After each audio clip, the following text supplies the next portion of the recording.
Welcome to the Slop Farm. Enjoy the video. You're starting inside the keyboard settings, so open the keyboard app settings now and go straight to theme. Once there, you'll see the active theme listed. Tap it to edit. You want access to theme controls, not account pages, so grant any theme or storage permissions if asked.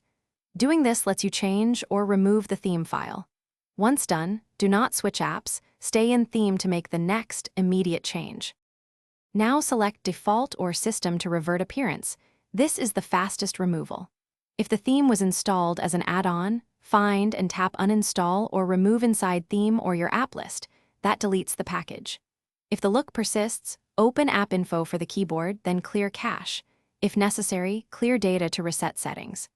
Make sure to read the confirmation prompts, because clearing data will reset custom shortcuts and saved preferences, but it fixes lingering theme files. Finish by restarting the keyboard or rebooting your device. That applies changes fully.